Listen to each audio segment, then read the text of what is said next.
أسارير وجه صبيح تسر أسارير وجه صبيح. 216 ہے نا. کتب علیکم القتال وہو کرہ لکم، یعنی فرض کیا گیا ہے تم پر قتال کو اس حال میں کہ وہ تمہیں ناگوار معلوم ہوتا ہو، ممکن ہے کہ تمہیں ناگوار معلوم ہوتا ہو. وعسیٰ ان تکرہوا شیئا وہو خیر لکم، اور یہ ممکن ہے کہ تمہیں ناگوار لگ رہی ہو کوئی چیز مگر وہ تمہارے حق میں بہتر ہے. وعسیٰ ان تحبوا شیئا، اور ممکن ہے کہ کوئی بات تمہیں زیادہ پسند ہو، وہو شر لکم، جبکہ وہ تمہارے حق میں بری ہو یا شر ہو. واللہ یعلم وانتم لا تعلمون، اور بے شک اللہ تعالیٰ جاننے والے ہیں اور تم جانتے نہیں ہو. اب اس آیت سے ایک چیز یہ سمجھ میں آ رہی ہے کہ جہاد کرنا یعنی قتال کرنا، جہاد نہیں قتال کرنا فرض ہے. یعنی یہاں پر آیت مطلق آیت ہے. کسی جماعت کو یا کسی فرد کو، کسی خصوصیت کے رکھنے والوں کو یہاں پر مخاطب نہیں کیا گیا، بلکہ خطاب عام ہے. تو اب اس کے پیش نظر احادیث اور اللہ کے نبی صلی اللہ علیہ وسلم کی عملی زندگی کیا کہتی ہے، کیونکہ اللہ کے قرآن شریف اللہ کے نبی علیہ السلام پر نازل ہوئی. اگر اللہ اس کی تشریح کی یا اس کی تفسیر کی، اس کو سمجھانے کی اگر ضرورت نہ ہوتی، حالانکہ عربی زبان میں نازل ہوئی تھی اور عربوں پر نازل ہوئی تھی، اور عرب ماشاءاللہ اس زمانے میں فصاحت اور بلاغت میں بہت عبور رکھتے تھے. شعر و شاعری ان کی فطرت میں داخل تھی. چھوٹی سی چھوٹی ان کی بچی جو ہے 4-5 سال کی، جو بولنا جانتی ہے، وہ کھڑے ہو کر عمدہ سے عمدہ اشعار بول لیا کرتی تھی. اتنی زیادہ فصاحت و بلاغت اور ادب ان کے یہاں پر موجود تھا. اس کے باوجود اللہ رب العالمین نے قرآن کریم کو کسی کتاب کی شکل میں نہیں اتارا، بلکہ وحی کی صورت میں موقع بموقع مختصر، کبھی ایک آیت، کبھی آدھی آیت، کبھی ایک سورت، کبھی آدھی سورت، اس طریقے سے 23 سال کے طویل عرصے میں نازل کیا. وجہ یہ تھی کہ اس کو سمجھانے کی، اس کو بتلانے کی، اس کی عملی نمونے کے پیش کرنے کی ضرورت تھی. یہ جامع کلام ہے اور قرآن کی زبان میں اس کے سمجھانے والے کو، اس کے عمل کر کے بتلانے والے کو کما حقہ، جیسے اس کا حق ہے، اس کو شارح علیہ السلام کہا جاتا ہے، جو اللہ کے نبی علیہ السلام ہیں. تو تفسیر کی زبان میں اللہ کے نبی علیہ السلام کو شارح علیہ السلام کہا جائے گا. تو ہمارے شارح علیہ السلام نے اس آیت کے تحت ہمیں کیا سمجھایا ہے؟ یہی سمجھایا ہے کہ بعض مواقع ایسے ہوتے ہیں جہاں پر ہر ایک پر قتال کرنا فرض ہو جاتا ہے، ہر منفرد شخص پر فردن ہر یعنی ایک انڈیویژول پر قتال کرنا فرض ہو جاتا ہے. بعض مواقع ایسے پیش آ جاتے ہیں کہ قتال کرنا اس پر فرض ہو جاتا ہے، اور وہ اس کو پھر کسی کی اجازت کی ضرورت نہیں، نہ والدین کی اجازت کی ضرورت ہے، نہ شوہر کی اجازت کی ضرورت ہے، نہ بیوی کی اجازت کی ضرورت ہے، کسی کی اجازت کی ضرورت نہیں. بس اس کو نکل پڑنا چاہیے. اگر کوئی روکے تو وہ گنہگار ہوگا. مواقع ایسے اگر ہوں، اور اکثر جو ہے یہ بات ہے کہ عموماً قتال فرض کفایہ ہوتا ہے. فرض کفایہ یعنی اگر ایک جماعت اس کام کے لیے نکل پڑے تو بقیہ جو ہے اپنے اور کاموں میں لگی رہنا چاہیے، کیونکہ جو اور دیگر ذمہ داریاں ہیں وہ بھی تو اللہ ہی کی جانب سے طے شدہ ہیں، جیسے علم کا حاصل کرنا، دین میں فقاہت کا حاصل کرنا، اللہ کے نبی صلی اللہ علیہ وسلم کے دین کی اشاعت کی کوششوں اور فکروں میں لگنا، اور اسی طریقے سے ملک کی دیکھ بھال، اس کے نظام کے چلانے کے مشغلوں میں لگے رہنا. یعنی ایک مینجمنٹ، جو ایک سیکٹر رہے گا وہ مینجمنٹ کا ہی کام کرے گا، اور جو قتال کرنے والا ہے یعنی جو ملٹری فورس رہے گی، وہ ڈیفنس فورس رہے گی، وہ ڈیفنس میں جائے گی. ہر کسی کو نکل کر ڈیفنس میں یا قتال میں جانے کی ضرورت نہیں. ایسا جانا اپنے آپ کو ہلاکت میں ڈالنا ہے، یعنی پورے ملک کو ہلاکت کے آگ میں جھونکنا ہے. ہاں اگر دشمن چڑھائی کر دے اور پورے ملک پر ہی حملہ کر دے اور ضرورت ہر فرد پر آ جائے اور مسلمانوں کے حاکم یا مسلمانوں کا قاضی اس بات کا اعلان کر دے کہ اب ضرورت ہے ہر کچے پکے مکان کے فرد کے نکلنے کی، تو ایسی صورت میں ہر کسی کو نکلنا ضروری ہے. اللہ کے نبی صلی اللہ علیہ وسلم کے دور میں ایک صحابی آیا اور آ کر اللہ کے نبی صلی اللہ علیہ وسلم سے پوچھا کہ یا رسول اللہ مجھے جہاد میں جانے کی اجازت دیے دیں. تو اللہ کے نبی صلی اللہ علیہ وسلم نے فرمایا کہ تمہارے والدین زندہ ہیں؟ تو انہوں نے کہا کہ ہاں. تو اللہ صلی اللہ علیہ وسلم نے فرمایا کہ جاؤ ان کی خدمت کرو اور جہاد کا ثواب پالو. یعنی یہاں پر والدین کی، یعنی اگر اپنی ذمہ داریاں ہیں تو اپنی ذمہ داریوں کو وہ پورا کرے گا. اگر اسی طریقے سے مال کے خرچ کرنے کی کل بات ہو رہی تھی، تو اگر ضرورت سے زائد اگر مال ہے تو والدین پر، رشتہ داروں پر، یتیموں اور مسکینوں پر خرچ کرنا ہے. تو اگر گھر کی ذمہ داریاں اتنی زیادہ ہیں کہ اس سے پھر بچ نہیں رہا، تو پہلے اپنے گھر کی ذمہ داریاں پوری کرنی ہیں. اگر قرض ہے اور قرض ادا ہو نہیں رہا تو قرض کے ادا کرنے کی پہلی کوششیں کرنی ہوں، صدقہ خیرات کرتے پھرنا نہیں ہے. اسی طریقے سے یعنی فوقیت موقع بموقع، موقع کے لحاظ سے کس کو ترجیح دینی ہے یہ شریعت نے بتلا دیا ہے، تو ترجیح اس حساب سے دی جائے گی. ٹھیک ہے، آگے دیکھتے ہیں.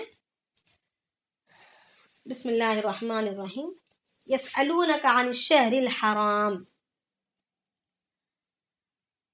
قتال، یہ شہر الحرامی قتال فیہ، وہ آپ سے سوال کرتے ہیں. یہ 14واں سوال ہے نا؟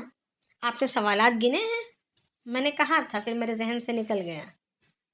کسی نے گنا ہے سوالات کہ کتنے سوالات اب تک ہو چکے ہیں؟ نہیں گنا. ٹھیک ہے، یہ 14واں سوال ہے. تو یسألونک عن الشہر الحرام، وہ آپ سے سوال کرتے ہیں شہر حرام، اشہر حرم کے بارے میں کہ اس میں قتال کرنا کیسا ہے. قل قتال فیہ کبیر، آپ کہہ دیجئے کہ اس میں قتال کرنا یعنی اشہر حرم میں قتال کرنا بہت ہی بڑا گناہ ہے. اصل بات یہ ہوئی تھی کہ اللہ کے نبی علیہ الصلوۃ والسلام نے ایک دفعہ جماعت کو بھیجنا چاہا باہر، شہر سے باہر، دین کی اشاعت کے غرض سے ایک جماعت کو نکال رہے تھے، اور اس لشکر کے امیر ابو عبیدہ بن جراح رضی اللہ تعالیٰ عنہ کو بنایا گیا تھا. تو ابو عبیدہ بن جراح رضی اللہ تعالیٰ عنہ اللہ کے نبی صلی اللہ علیہ وسلم کی جدائی کے غم سے رو دیے، ایک دم سے رو پڑے. تو اللہ کے نبی صلی اللہ علیہ وسلم کو اچھا نہیں لگا، تو اللہ کے نبی صلی اللہ علیہ وسلم نے عبداللہ بن جحش رضی اللہ تعالیٰ عنہ کو لشکر کا امیر بنا کر، یعنی کمانڈر بنا کر بھیجا، اور ابو عبیدہ بن جراح رضی اللہ تعالیٰ عنہ کو روک لیا اپنے پاس. اور عبداللہ بن جحش رضی اللہ تعالیٰ عنہ کے ہاتھ میں ایک خط دیا. اب یہ کہانی تھا کہ کہاں بھیج رہے ہیں، کس کام کے لیے بھیج رہے ہیں، کیا مقصد سے بھیج رہے ہیں، کوئی بات کی خبر نہیں دی تھی. بس ایک جماعت، چھوٹی سی جماعت تیار کی تھی جس میں 7 کچھ افراد تھے، اور عبداللہ بن جحش رضی اللہ تعالیٰ عنہ کو لشکر کا امیر بنایا تھا، اور ایک خط لکھ کر بھیجا دیا، ہاتھ میں پکڑایا اور کہا کہ اس خط کو جب تک نخلا کے بطن نخلا تک نہ پہنچو، یعنی مدینے سے باہر، مدینے کا آؤٹسکرٹ میں، جب تک وہاں تک نہ پہنچو. 2 دن چلنے کے بعد وہ بطن نخلا آ رہا تھا، تو 2 دن مستقل 2 دن چلنے کے سفر کے بعد جب تک بطن نخلا میں نہ پہنچو اس وقت تک اس خط کو نہ پڑھنا، کھولنا بھی نہیں، پڑھنا بھی نہیں. اور جب وہاں پہنچو اس وقت پھر کھولو، اس کو پڑھو. جب آپ پڑھ چکو تو اس کے بعد کسی کو اپنے ساتھ آگے رہنے پر مجبور نہ کرو. اگر کوئی خوشی سے آپ کے ساتھ رہنا چاہتا ہے تو رہ لیں، اگر کوئی آپ سے نکل کر جانا چاہتا ہے، اس جماعت سے باہر ہو کر واپس ہو جانا چاہتا ہے تو اس کو واپس ہو جانے دو، اس کو روکو نہیں. یہ احکامات دے دیے اور جماعت کو بھیج دیا. تو جب بطن نخلا پر جب پہنچے تو عبداللہ بن جحش رضی اللہ تعالیٰ عنہ نے اس خط کو پڑھ کر جو ہے اِنَّ لِلَّهِ کہا، اِنَّ لِلَّهِ وَإِنَّا إِلَيْهِ رَاجِعُونَ پڑھا. پھر اس کے بعد اس خط کو اپنے ساتھیوں کے درمیان پڑھ کر سنایا اور واقعہ بیان کیا. تو اس میں سے 2 شخص واپس ہوئے. 2 شخص واپس ناراضگی کی وجہ سے یا آگے نہ چلنے کی وجہ سے واپس نہیں ہوئے تھے، بلکہ ان کا اونٹ کھو گیا تھا. تو ان کا اونٹ کھو گیا تو اس اونٹ کے ڈھونڈنے کے چکر میں وہ نکل پڑے، اور اصل جب بات پیش آئی اس وقت وہ وہاں پر موجود نہیں تھے، بس وہ اس میں تھے. اب وہ خط میں لکھا کیا ہوا تھا؟ وہ اس میں لکھا یہ تھا کہ وادی یہ بطن نخلا کے آگے کو تھوڑا ہو کر رہے اور کفار مکہ کی جاسوسی کرے. یہ جاسوسی والی جماعت تھی، جاسوسی کے لیے بھیجی گئی تھی، اور یہ جمادی الاخری کی آخری تاریخ تھی. رجب شروع ہوا تھا، ابھی شروع ہوا تھا. تو کہتے ہیں کہ ابن الحضرمی جو ہے وہ وہاں اس کی جماعت آئی. ابن الحضرمی ایک کافر سردار تھا. اس کی جماعت تجارت کا بہت زیادہ سامان، زیتون کا تیل، زیتون اور اسی طریقے سے دیگر قیمتی سامان لے کر وہ وہاں سے گزر رہا تھا. تو اب یہ ان صحابہ میں حضرت واقدی تھا، عمار بن یاسر تھے، حضرت ابو حذیفہ بن عتبہ تھے، اور حضرت سعد بن ابی وقاص تھے، حضرت عتبہ بن غزوان تھے، حضرت سہیل بن بیضہ تھے. تو یعنی اچھے سے اچھے بڑے جلیل القدر صحابی تھے. اور انہوں نے جب دیکھا کہ ابن الحضرمی آ رہا ہے اپنے لشکر کو لے کر، تو انہوں نے موقع کو تاک کر واقدی نے ایک ایسا تیر چلایا، حضرت واقد بن عبداللہ نے، کہ جو ابن الحضرمی کا معاملہ صاف کر دیا. یعنی اس کی نشانہ ایسے لگا کہ وہ فوت ہو گیا. اس کے بعد انہوں نے 2 ساتھیوں کو قیدی بنا لیا اور سارا سامان، غنیمت کا سامان لوٹ لیا، یعنی لے لیا اپنے ساتھ، اور سارا غنیمت کا سامان لے کر واپس لوٹے. راستے میں ہی عبداللہ بن جہش رضی اللہ تعالیٰ عنہ نے اپنے ساتھیوں سے کہا کہ اس میں سے 5واں حصہ اللہ کے نبی صلی اللہ علیہ وسلم کا رہے گا اور بقیہ ہم مسلمانوں میں بانٹ دیا جائے گا. یہ کہتے ہوئے اب 5واں حصہ اللہ کے نبی صلی اللہ علیہ وسلم کا الگ سے اٹھا کر رکھ ہی دیا تھا سفر میں ہی. اور مدینہ منورہ جب پہنچے تو اللہ کے نبی صلی اللہ علیہ وسلم سے واقعہ بیان کیا.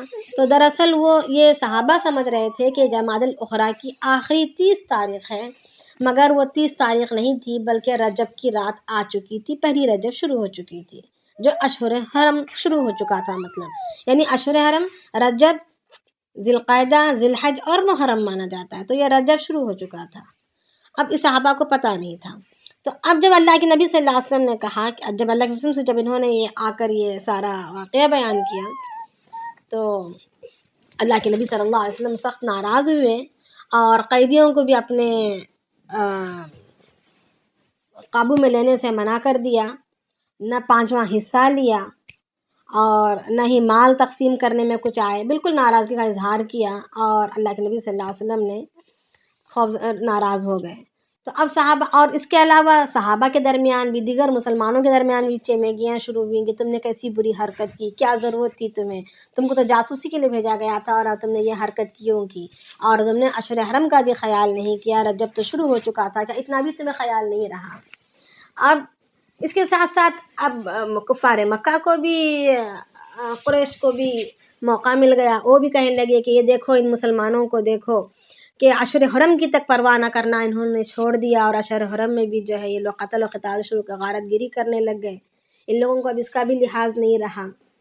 اب یہود جو تھے، یہود تو آپ لوگوں سب کو پتہ ہے کہ جادوگری میں، فالوں کے لینے میں سب سے زیادہ مہارت رکھنے والے ہیں، اور آج تک ان لوگوں کے اندر یہ چیزیں بڑے عروج پر چلتی ہیں. تو انہوں نے بھی بدفائی لینا شروع کی کہ اس میں عمر جو ہے مارا گیا تھا. تو عمر مارا گیا تھا تو انہوں نے بدفالی یہ لی کہ عمرت الحرب، یعنی اس کے نام سے، یعنی عمر یعنی عمر طویل، تو لڑائی جو ہے تول پکڑی، یعنی اب لڑائی کنٹینیو ہوگی، لمبی لڑائی چلے گی اس طریقے سے. انہوں نے عمرو کے مارے جانے پر اس کے نام سے بدفعلی لی. پھر اس کے بعد ابن حضرمی مارا گیا تھا، تو کہنے لگے کہ حضرت الحرب، یعنی اب جنگ حاضر ہو گئی. یہاں فعل لے لیا کہ اب جنگ حاضر ہو گئی. پھر اس کے بعد واقدی نے مارا تھا، واقدی رضی اللہ تعالیٰ عنہ نے، تو کہنے لگے کہ وقدت الحرب، یعنی وقدہ کے معنی بھڑکنا ہے، تو اب لڑائی بھڑک گئی، یعنی ناموں سے بدفعلی لینے لگ گئے. تو اللہ رب، اور جو ہے اب جن مسلمانوں سے یہ کام انجام ہوا تھا، جو گنتی کے جو 7 مسلمان تھے، اس میں سے 2 تو اونٹ کھو گیا تھا، اونٹ کے لیے چل پڑے تھے. بقیہ صحابہ سے جن سے یہ حرکت صادر ہوئی تھی، یہ بھی جو ہے رنجیدہ اور پشیماں ہو رہے ہیں، پریشان ہو رہے ہیں، یہ کیا ہو گیا، ہم نے کیا کر دیا. تو اللہ رب العالمین نے اپنے پاک کلام میں آیتیں نازل فرمائی.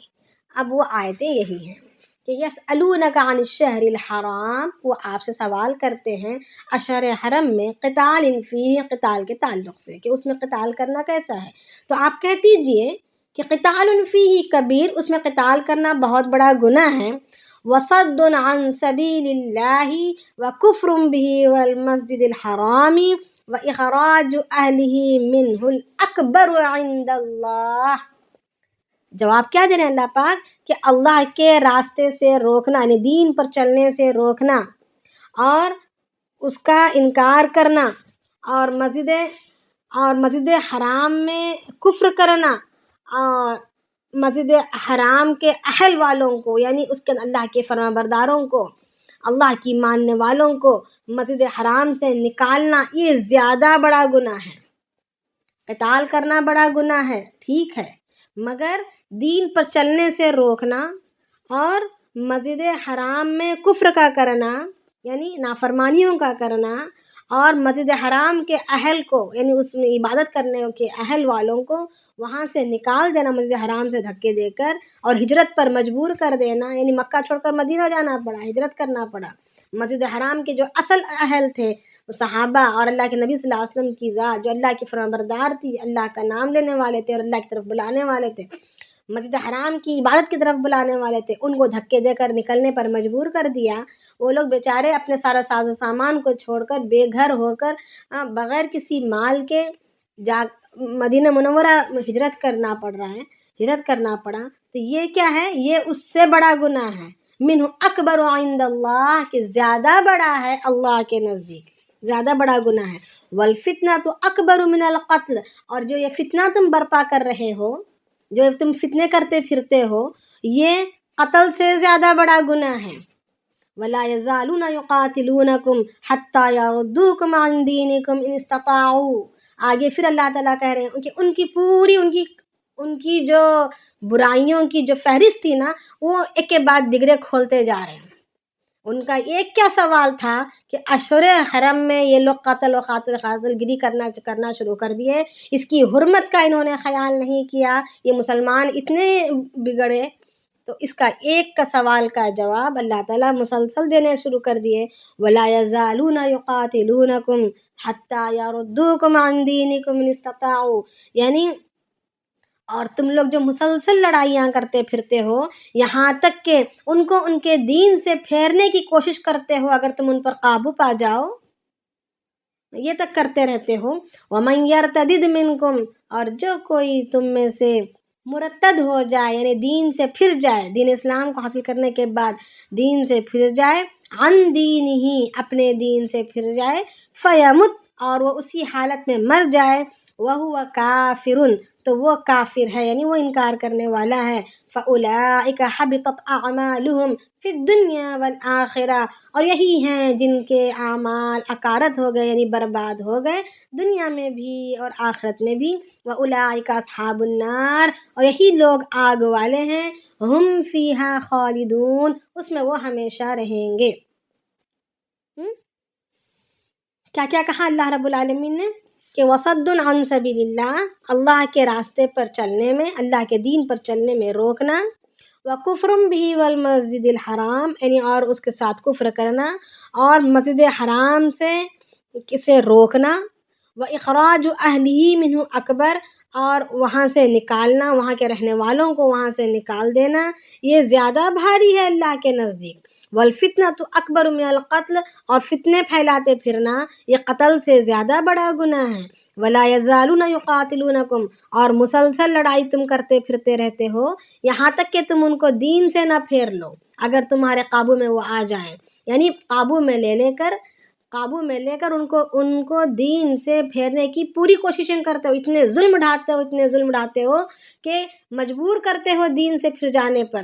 اس کے باوجود اگر کوئی دین سے پھر بھی جائے، اب دین سے پھرنے والوں کی مذمت کر رہے ہیں کہ اگر کوئی دین سے پھر جاتا ہے باوجود ظلم سہنے کے، باوجود اپنی مجبوری کے باوجود، اگر کوئی دین سے پھر جاتا ہے، مرتد ہو جاتا ہے، اور اسی حال میں اگر وہ مر جاتا ہے تو اس کے سارے نیکیاں جتنے اس نے حالت اسلام میں کیے تھے سب رائے گاں ہو جائیں گے، بیکار جائیں گے، دنیاوی زندگی میں بھی اور آخرت میں بھی، اور وہ ہمیشہ ہمیشہ کے لیے جہنم رسید کر دیا جائے گا۔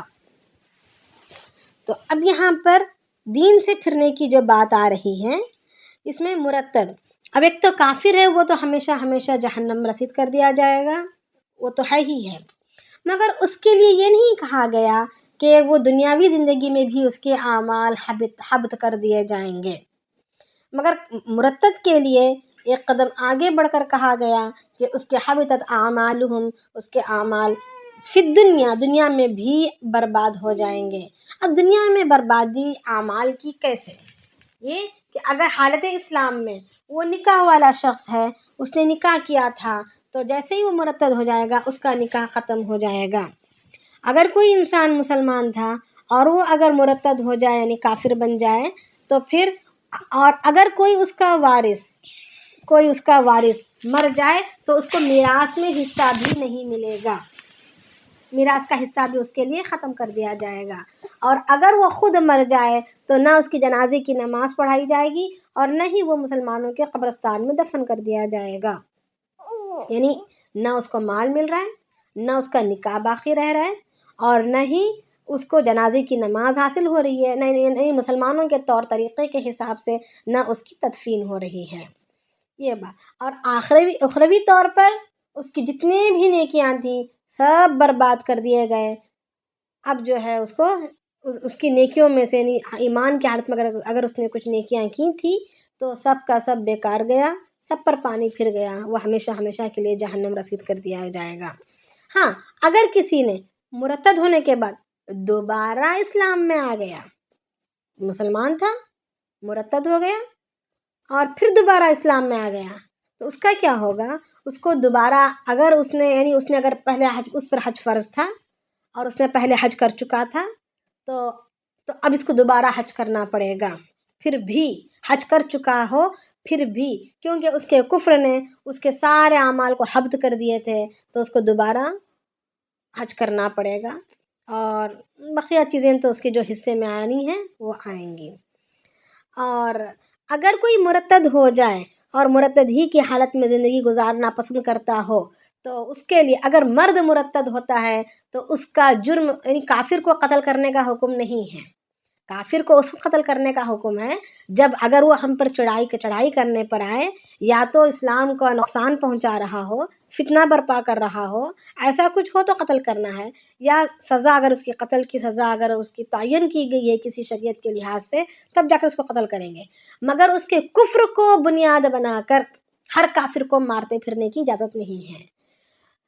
البتہ اگر کوئی انسان مرتد ہو جائے تو اس کو سزا ہے، کیونکہ اس نے اسلام کی اہانت کی ہے، اسلام کی توہین کی ہے، دین اسلام کو اختیار کیا، اپنایا، چلا، پھر اس کے بعد اس کی توہین کی، اس نے دین اسلام سے منہ موڑ لیا، تو اب اس کی سزا ہوگی، کیا ہوگی؟ اگر مرد ہے تو اس کو قتل کر دیا جائے گا، اور اگر عورت ہے تو اس کو زندگی بھر قید خانے میں پڑے رہنے دیا جائے گا۔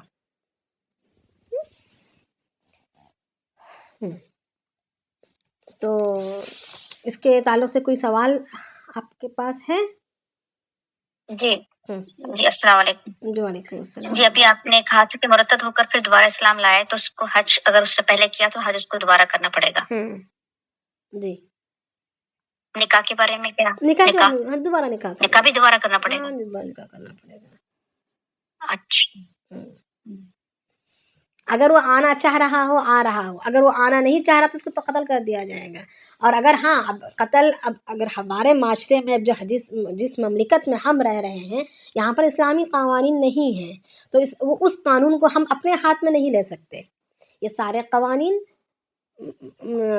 حاکم کرے گا، قاضی کرے گا۔ اسلامی مملکت ہو تو ہوگا، اگر اسلامی مملکت نہیں ہے اور ایسا قاضی نہیں جہاں پر اسلامی مملکت ہو اور ایسا قاضی نہیں جو اسلامی شریعت کے حساب سے فیصلے کرتا ہو، تو اس وقت کسی فردن شخص پر یہ حکم احکامات نہیں ہیں کہ وہ قانون کو اپنے ہاتھ میں لے اور اس کو قتل کر بیٹھے۔ سمجھ میں آ رہا ہے کہ ہم جا کر کسی کو قتل نہیں کر سکتے، یہ قاضی طے کرے گا اور قاضی اس کی گردن اڑانے کا فیصلہ عائد کرے گا۔ ٹھیک ہے، تو مگر اصول جاننے اب یہ تب پھر ہمارے پڑھنے کا کیا فائدہ؟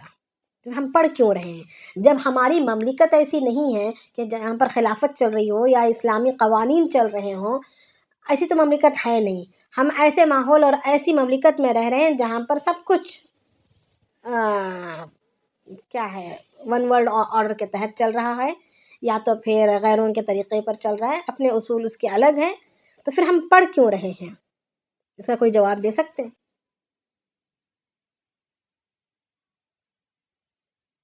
جو احکامات ہیں ان کو جاننا ہمارے لیے ضروری ہے، یعنی شدت کو جاننے کے لیے، ہے نا، کہ اگرچہ اس کو دنیاوی اعتبار سے سزا نہ بھی مل رہی ہو مگر اخروی سزا تو ہے ہی ہے نا، اخروی سزا تو ہے ہی ہے، دنیا میں تو بچ جائے گا چلے، مگر آخرت میں تو اس کو بچے گا نہیں۔ تو آخرت کی سزا سے بچنے کے لیے، اس کی اہمیت کو معلوم کرنے کے لیے، اس کی شدت کو معلوم کرنے کے لیے، یعنی اس کی امپورٹنس کو معلوم کرنے کے لیے، تاکہ ہماری نسلوں میں یہ چیزیں نہ آئیں، نہ پیدا ہوں، نہ دہرائی جائیں، یا ہماری زندگی میں اگر کبھی خدا نہ کرے ایسا موقع آئے تو ہم اپنے قدموں کو جمائے رکھیں اور یہ مرتد ہونے والا کام کر نہ بیٹھے۔ سمجھ میں آ رہا ہے نا؟ تو اس کے لیے ہم پڑھ رہے ہیں، اپنے علم کے لیے، اپنے عمل کے لیے ہم پڑھ رہے ہیں۔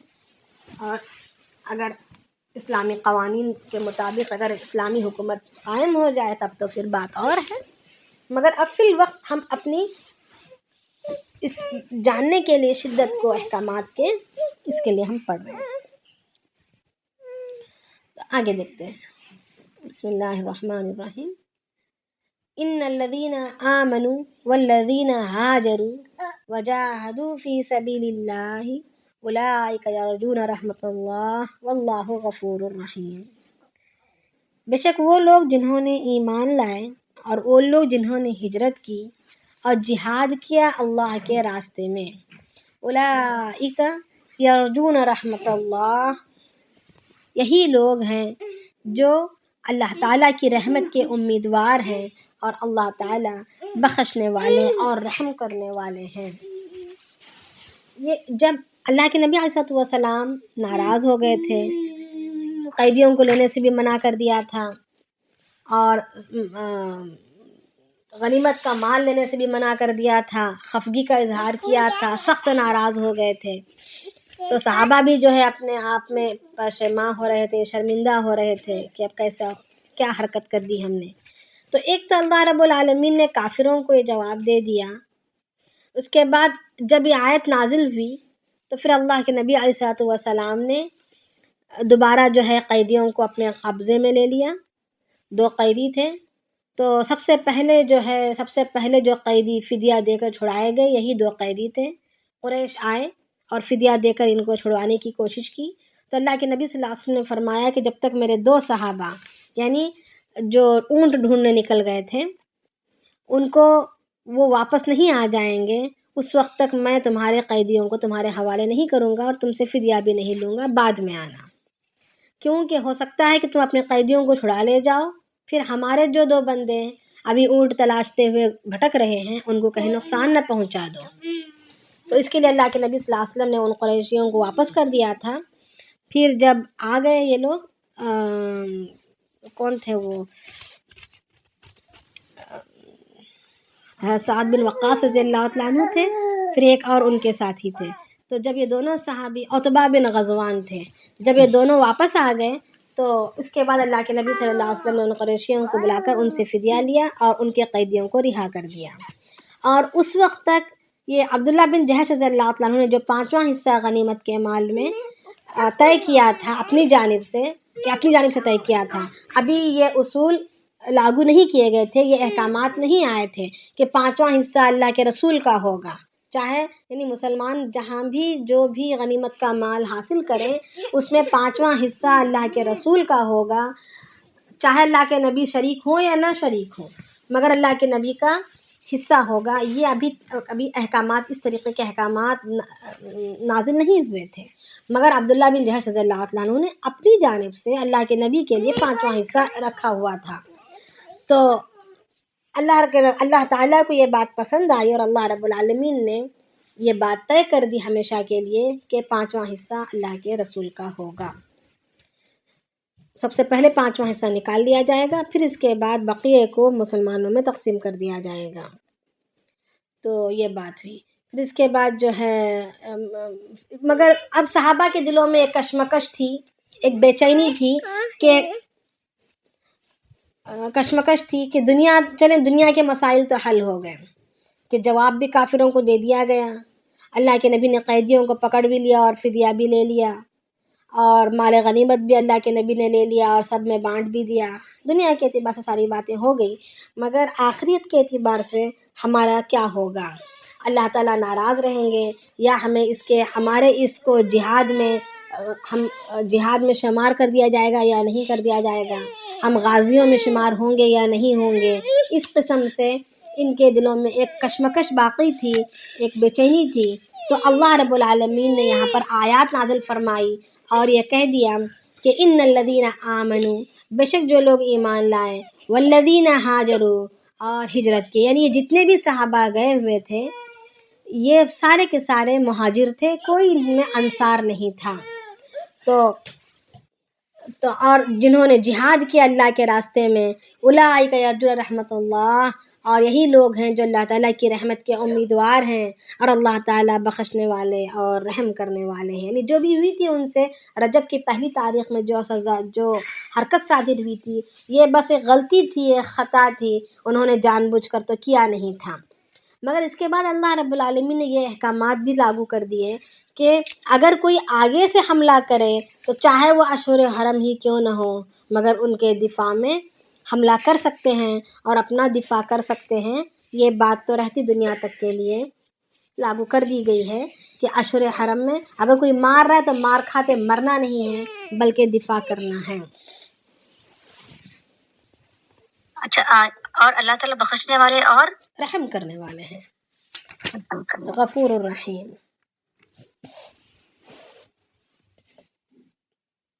چلے آگے دیکھیں گے. بسم اللہ الرحمن الرحیم. یسألونک عن الخمر والمیسر قل فیہما اثم کبیر ومنافع للناس واثمہما اکبر من نفعہما.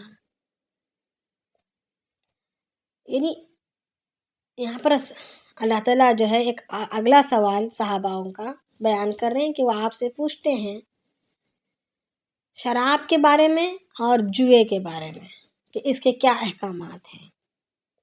شراب اور جوئے کے تعلق سے کیا احکامات ہیں، اس کو پوچھا جا رہا ہے.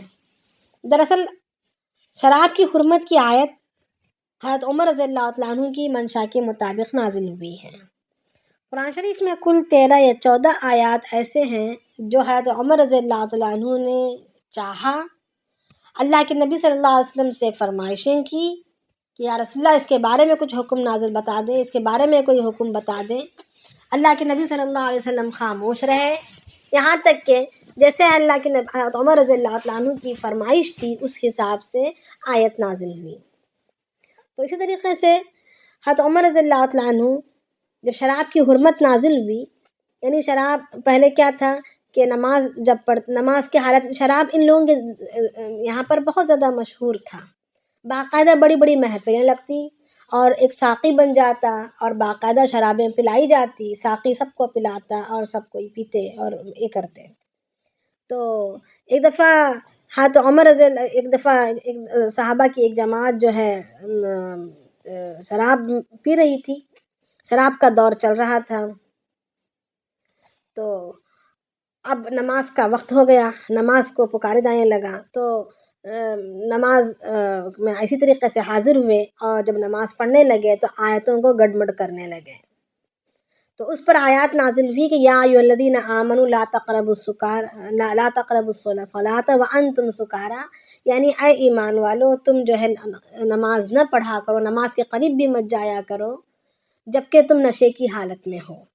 تو اس پر یہ حکم ہو گیا کہ اگر کوئی نشے کی حالت میں ہے تو نماز کو نہ پڑھے، نماز میں تاخیر کرے، جب نشہ اتر جائے تو نماز پڑھے، یا تو پھر نماز کا وقت اگر قریب ہو تو اس وقت احتیاط کرتے ہوئے شراب کو نہ پیے، یعنی اس طریقے سے یہ کہا گیا۔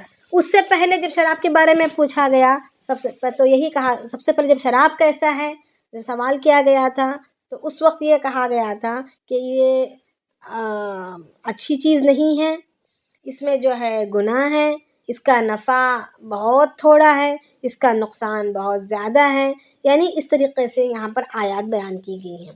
یعنی مسلسل شراب کی حرمت میں 3 مرتبہ آیات نازل ہوئی ہیں، کیونکہ یہ ان کے رگ و ریشے میں، ان کی فطرت میں بسی ہوئی تھی شراب، تو ایک دم سے چھڑانا ناممکن تھا، تو اللہ رب العالمین نے یہ اسلوب اختیار کیا تھا کہ دھیرے دھیرے دھیرے پہلے اس کی ہلکی سی برائی بیان کی، اس کے نقصان کو زیادہ بتایا، اس کے نفع کو کم بتایا، پھر اس کے بعد کہا کہ نماز کے قریب مت جایا کرو، پھر اس کے بعد ایک دم سے حرام کر دی گئی۔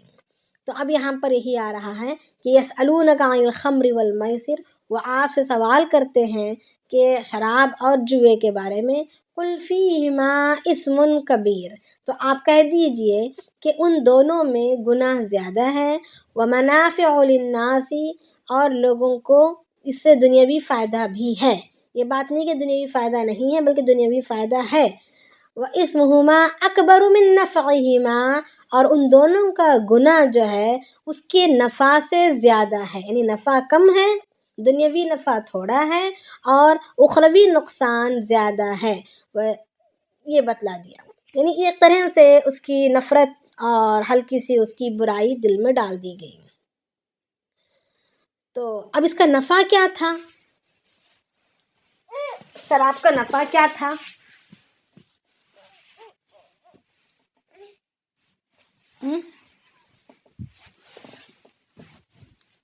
بتا سکتے ہیں؟ جو ٹیمپرری سرور ملتا ہوگا اس سینس میں کہہ رہی؟ ہاں، ٹیمپرری سرور ملتا ہے، مائنڈ کو ریلیکس کرتا ہے، اسٹریس کو دور کرتا ہے، وہ موجودہ جن حالات سے گزر رہا ہے اس سے باہر ہو جاتا ہے، کچھ اس طریقے کے بے تکے فوائد جو آج کل کے نئی جنریشن میں رائج ہیں، مگر اس کے نقصانات عقل کو خراب کر دیتا ہے نا، اور جو ہے خون کے دور صحت پر بھی جو ہے اس کے بڑے سے بڑے نقصانات موجود ہیں جو کسی پر چھپے ہوئے نہیں ہیں۔ تو وَيَسْأَلُونَكَ مَا، اور اسی طریقے سے جوئے سے بھی، جوا بھی اسلام میں حرام ہے، جس طرح شراب حرام ہے اسی طریقے سے جوا بھی حرام ہے۔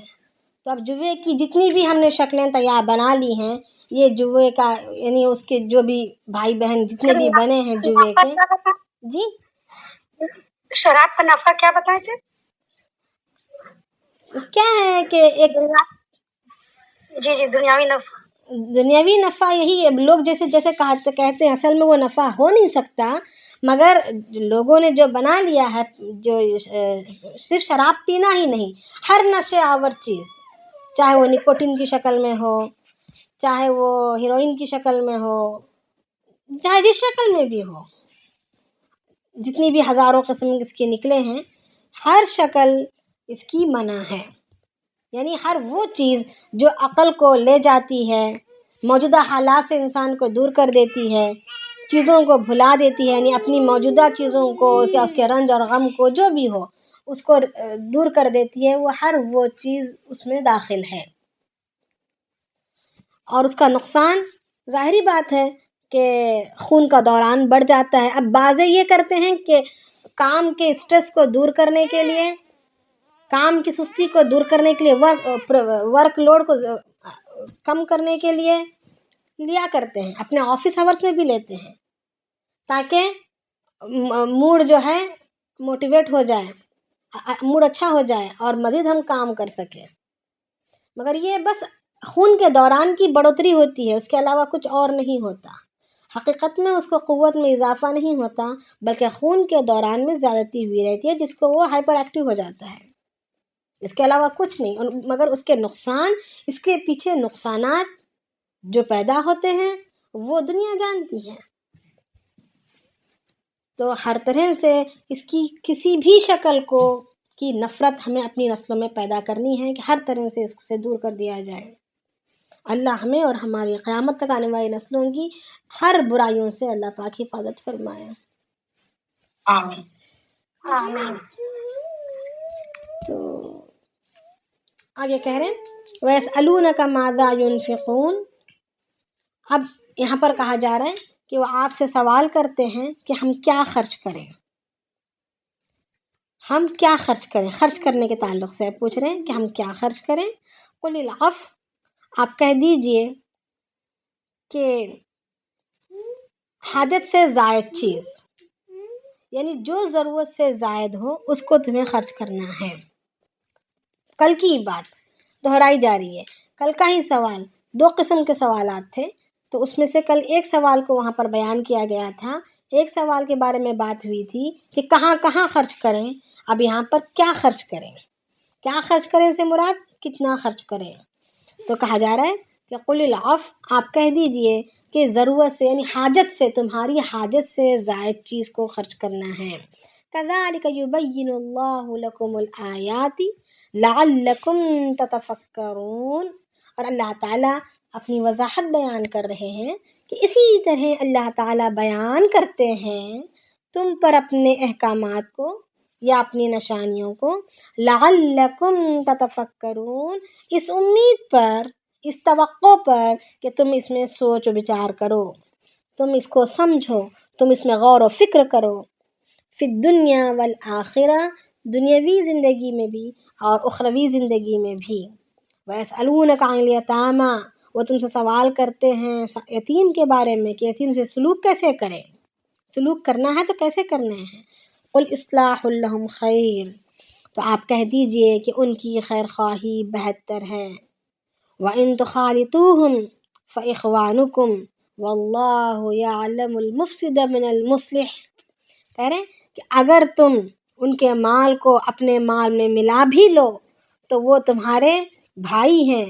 واللہ یعلم المفسد، اور اللہ تعالیٰ جانتا ہے ہر ایک بدنیت کے نیتوں کو، من المصلح یعنی بدنیت کی نیت کو اور نیک نیت والے کے نیت کو بھی اللہ پاک جانتا ہے. وَلَوْ شَاءَ اللَّهُ لَأَعْنَتَكُمْ، اگر اللہ پاک چاہے تو تمہیں مشقت میں ڈال دیتا. ان اللہ عزیز حکیم، مگر بے شک اللہ تعالیٰ زبردست حکمت والا ہے.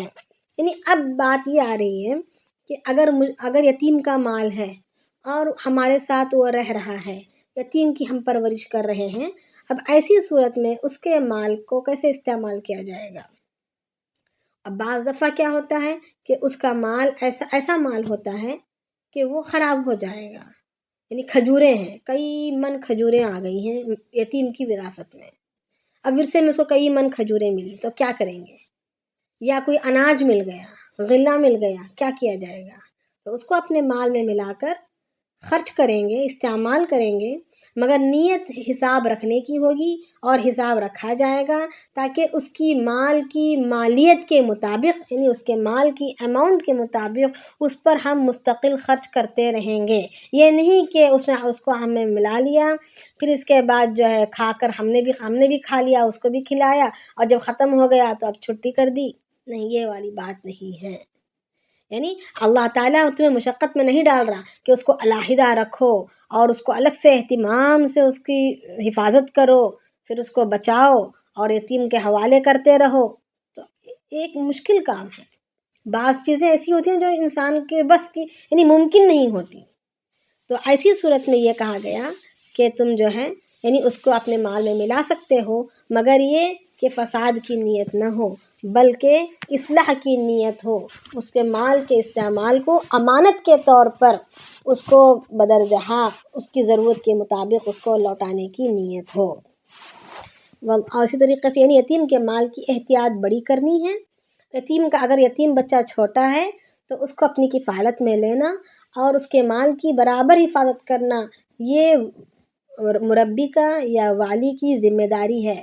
اگر والی یا مربی اپنے آنکھوں کے سامنے یتیم نابالغ کو دیکھ رہا ہے یا تو اس کی کم عقلی کو دیکھ رہا ہے، اس کے باوجود اگر اس کو اس کے حوالے چھوڑ دے تو اور اس کا مال اگر ضائع ہو جائے، وہ اپنی کم عقلی کی وجہ سے اگر ضائع کر دے تو اس کا پورا وبال آئے گا مربی پر یا والی پر۔ تو بڑی احتیاط سے یہ کرنا ہے۔ اور اب یہ ایک بات یہ ہے کہ لڑکی جو ہے شادی تک یتیم کہلاتی ہے، نکاح ہونے تک، اور لڑکا اس کے بلوغت تک۔ اب بعض لڑکے ایسے ہوتے ہیں جو اپنی عمر کے حساب سے وہ شعور نہیں پکڑتے، یعنی میچورٹی حاصل نہیں کرتے، ان کی عمر 15 سال 16 سال کی رہے گی مگر ان کی حرکتیں 8-10 سال کی رہیں گی۔ بعض بچے ایسے ہوتے ہیں، تو اب ان کا کیا کیا جائے گا؟ تو ان کا امتحان لیتے رہیں گے، ان کی شعور کے پیدا ہونے کی میکزیمم زیادہ سے زیادہ مدت ان کو 25 سال تک ان کی رہبری کرنی ہے۔ اگر کوئی کم عقل ہیں تو 25 سال تک ان کو دیکھا جائے، انتظار کیا جائے ان کی عقل کی، ان کے شعور کے سنبھلنے کی، پھر اس کے بعد ان کو ان کے حوالے کر دیا جائے گا۔ اگر کوئی ایسا پاگل ہے جو بالکل ہی شعور نہیں پکڑتا تو پھر اس کی ذمہ داری والی پر یا مربی پر لگاتار عائد رہے گی، اس کو اس کے حوالے تو کرنا ہی نہیں ہے۔ تو آگے اللہ پاک فرما رہے، وہی اللہ تعالیٰ فرما رہے کہ اگر میں چاہتا تو میں تمہیں مشقت میں ڈال دیا ہوتا، مگر اللہ پاک زبردست عزت والے اور حکمت والے ہیں۔ انشاءاللہ ہم اس کے بارے میں اگر مزید کسی کے سوالات ہیں تو کر لیں، ورنہ ہم آگے کل کر لیں گے۔ جی ایک سوال ہے، جیسے نا ایک 5 بچے تھے، ان کا پاپا مر گئے، تو ان کو 1.5 سال سے میں نے لوگ جیسے اپنے سے پورا نہیں کرنے سکتے، لیکن کچھ لوگ اور ہیں ان لوگ سے لے کے اس کا مہینہ کا پورا ہی کرتے ہیں۔ اب 1.5 سال لگ بھگ ہو گیا، ان کا بیٹا بھی جوان ہے، بیٹی بھی بڑی ہے، بیٹی بھی کام کرنے لگی، لیکن جن لوگ سے مانگتے ہیں کچھ لوگ بولتے نہیں دیں گے، کل دیں گے، ایسے ویسے کر کے پھر ہم لوگ اس سے ہٹ گئے، بولے اب میرا بیٹا بھی بڑا ہو گیا تو اس میں ہم لوگ پکڑ ہوگا، جو ہم سے ہوتا ہے وہ کر لیتے۔ ہاں، آپ سے جتنا ہوتا ہے وہ کر لینا ہے۔ ہاں صحیح۔ اور اگر یتیم کے پاس ایسا مال ہو، کیش اماؤنٹ ہے، ابھی جو نقد جو روپیہ ہے اس کی قیمت تو گھٹتی جاتی ہے نا، نقد ہر کوئی جانتا ہے کہ جو نقد جو روپیہ ہوتا ہے اس کی قیمت تو ویلیو گر جاتی ہے۔ تو یتیم کا مال ہے، اگر اس 10 لاکھ اگر مال اس کی وراثت میں اس کو ملا ہے تو ہم 10 لاکھ اس کو یوں ہی پڑا رہنے دیں گے تو ہو سکتا ہے اس کی ویلیو گر جائے گی بچہ وہ بڑا ہونے تک۔ تو ایسی صورت میں ہم یہ کر سکتے ہیں کہ ہم جو ہے اس کو کہیں تجارت میں لگا دیں، یا اس کا کوئی ایسا ذریعہ بنا دیں کہ کل کے دن جب بچہ بڑا ہو جائے تب تک وہ مال بھی بڑا ہو کر رہے، یعنی اس طرح کی کرنا زیادہ مناسب ہے۔ اس کو اگر ہم ہمارے بچوں کے خاطر جو ہم سوچیں گے اور ہمارے بچے کے خاطر ہم جو قدم اٹھانا چاہیں گے، اسی طریقے سے ایک یتیم بچے کے خاطر بھی اٹھانا ہے۔ چیز ہے کاروبار میں نقصان اور فائدہ ہو گیا تو پھر اس کا فائدہ اور نقصان ہے یہ ہمارا ہے، جبکہ اگر نقصان ہو گیا دیکھیں فائدہ تو اس کا ہے۔ دیکھیں انسان جو ہے یہ سب دیکھیں، اگر ہم اپنے کاروبار کو میں حصہ لینا چاہتے ہیں تو اس جگہ ہرگز نہیں لگاتے جہاں پر نقصان ہونے کا ذرا بھی امکان ہو، اگر ہے نا۔ تو اور یتیم کا مال اگر ہے تو اور زیادہ احتیاط کرنی چاہیے، اور زیادہ احتیاط کر جی لگانا دوسرے کے لیے تو اور اچھی ہے، بہت باریکی کے ساتھ خیال کرتے، کیونکہ ایک تو امانت بھی بن گئی نا، تو اس کے لیے پورے احتیاط کے ساتھ۔ جی السلام علیکم ورحمۃ اللہ وبرکاتہ۔ جی ایک سوال ہے، جی کہ ایک تھوڑے دن پہلے کسی کا انتقال ہوا تھا تو پراپرٹی ڈویژن ہوا تو ماں کو بھی جائے گا نا حصہ. تو جو ہے والد کا انتقال ہوا, جو والد انتقال ہوتا تو جب بچہ یتیم ہوتا نا تو ڈویژن ہوا, اس میں سے باقی بچے بڑے تھے اور 2 بچے چھوٹے تھے. تو اب جو ان کو جو پیسے ملے ماشاءاللہ, مطلب پیسے والے لوگ تھے, تو جو بچوں کو پیسے ملے تو وہ ان کے ماں کے اس میں ماں کو دیے جائیں گے نا, کیونکہ ماں ہے زندہ. تو وہ ماں کو بھی ویسی ہی خیال رکھنا پڑے گا یتیم کے بچے. ہاں بالکل بالکل بالکل. یہ شوہر کی اولاد ہے, یہ شوہر کی امانت ہے. ماں نے اپنے جہیز میں نہیں لائے ہیں, یہ شوہر کی امانت ہے. تو اور وہ بچوں کی امانت ہے, وہ بن گئی. وہ جو مال ملا ہے یتیم کو وراثت میں, وہ ان کی بچوں کی امانت ہے.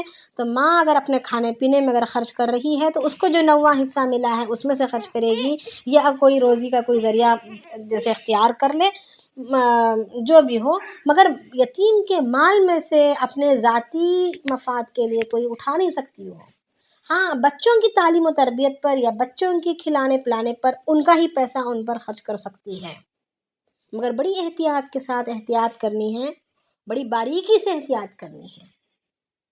یتیم کا ہے وہ. اگر کوئی مہمان بھی آ رہا ہے تو یتیم کے مال میں سے اٹھا کر مہمان نوازی نہیں کر سکتی. کسی کو ہدیہ دینا تو یتیم کے مال میں سے اٹھا کر, بچوں کے مال میں سے اٹھا کر ہدیہ نہیں دے سکتی. ارے یتیم بچوں کا تو دور کی بات, اگر اپنے ہمارے بچے ہیں اور والدین سلامت ہیں, باپ بھی سلامت ہے, اس کے باوجود اگر بچوں کا اگر کوئی روپیہ ہو, بچوں کی وہ عیدی ملی ہے یا بچوں کو ہدیے میں کوئی چیز ملی ہے, تو ہم اس میں سے اٹھا کر ہم خرچ نہیں کر سکتے اگر نابالغ بچے ہیں تو, کیونکہ وہ نابالغ ہیں, وہ عقل نہیں رکھتے, وہ انہی پر خرچ ہوں گے, اور وہ اجازت دینے کے قابل نہیں ہیں, تو ہم اس میں سے خرچ نہیں کر سکتے. تو پھر یتیم کا تو کیسے خرچ کر سکتے ہیں؟ اور اگر کسی نے اس میں سے خرچ کیے ہوں تو ادا کر دیں, ادا کر دیں اپنی جانب سے. یاد تو نہیں, بچپن میں بس بچوں کی عیدیاں آتی تھی تو پھر بس اپنے خرچے کے لیے خرچ کر لیتی تھی. مائیں لے لیتی تھی. نہیں ماں, ایسے ماؤں کو لینے کی اجازت نہیں ہے نا. جی آپ نے دعوتیں بند کرا دی پہلے حج عمرے والی, ابھی عیدیاں بھی گنا دی, بندہ کدھر جائے. بس میں اللہ سے براہ راست مانگے, اللہ نے شوہر کو ذریعہ بنایا, شوہر سے مانگ کر لے لے. کسی کے ہدیوں پر ہاتھ نہ مارے, تو کیا کریں پھر, کسی کے ہدیوں پر ہاتھ نہ مارے. جی حساب اندازہ تو ہوگا, اندازہ تو ہوگا نا, اندازہ تو ہوگا, اندازہ لگا لیں, اندازہ کوشش کریں, یا تو پھر بچوں سے جو ہے کہہ کر اس بات کو بچوں کے سامنے کہہ دیں, بیٹا تمہیں یہ مجھ پر معاف کرنا ہے, میں نے تمہارے مال ایسے ایسے خرچ کیے ہیں. ہاں یہی کر سکتے ہیں, کس کے اب تو کوئی آپشن نہیں رہا. تھوڑا بھی تو دینا ہے, جو ہدیہ دیا اس کو بھی تو دینا ہے.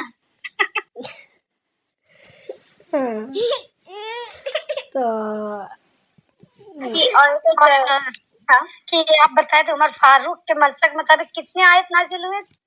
13, ایک روایت کے مطابق 14, ایک روایت کے مطابق 13. چلیں پھر انشاءاللہ کل دیکھ لیتے ہیں. سبحان اللہ بحمدہ, سبحانک اللہم بحمدک, نشہد ان لا الہ الا انت, نستغفرک ونتوب الیک. سبحان ربک رب العزۃ عما یصفون, وسلام علی المرسلین, والحمد للہ رب العالمین. تقال العثار العظام به ويعود الهوى ككبش ذبيح بذكر الإله تطيب الحياة تسر أسارير وجه صبيح تسر أسارير وجه صبيح.